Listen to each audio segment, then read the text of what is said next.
Қайырлы күн достар, бүгін домашний лагманның тестасымен бөлісетін боламын. Ең бірінші ұнымызға жұмыртқаны жарып алып араластырып, жылы суға тұзды қосып, қаттырақ қамыр илейміз.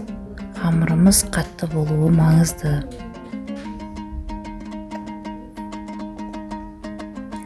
Осындай қатты қамырды илеп алып, жақсылап иінін қандырып аламыз.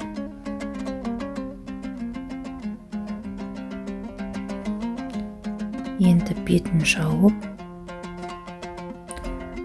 15-20 минутқа қалдырамыз. 15-20 минуттан кейін тағы да қайтадан қайтара илеп 5-10 минутқа қойып қоямыз. Қамырымыз дайын болды. Енді май жағып қолымызбен жаямыз. Пышақпен ұзынша етіп кесіп аламыз.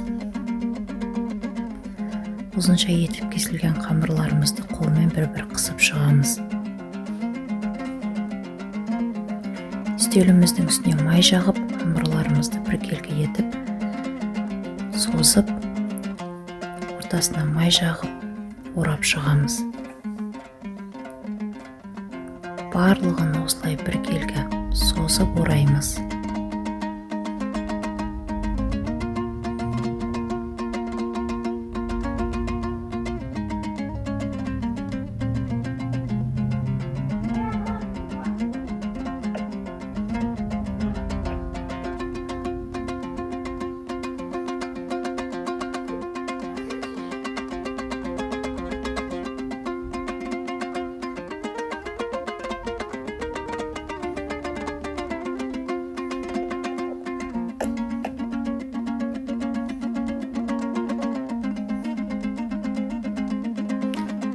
Міне барлығын ортасына май жағып отырып біркелкі етіп орап алдық. Енді қамырымызды созып бастаймыз.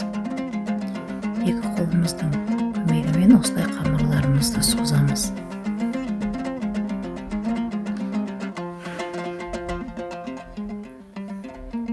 Созып болғаннан кейін үстіне май жағып отырамыз. Май жақпасақ бір-біріне жабысып қалады.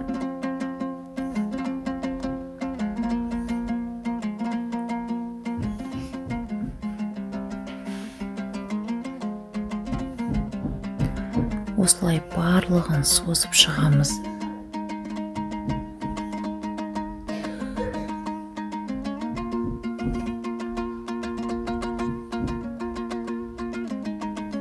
Осылай созып болғаннан кейін қамырларымызды лапша тәрізді етіп ораймыз. Осылай барлығын орап дайындап аламыз.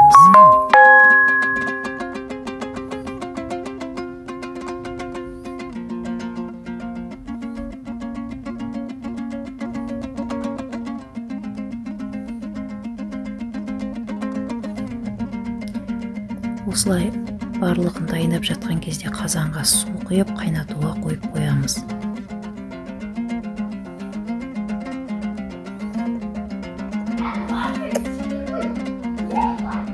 Міне біздің қамырларымыз дайын. Енді қайнап тұрған суға бір қасық тұз салып, қамырларымызды салып, шанышқының көмегімен қамырларымызды бір-бірінен ажыратып араластырамыз.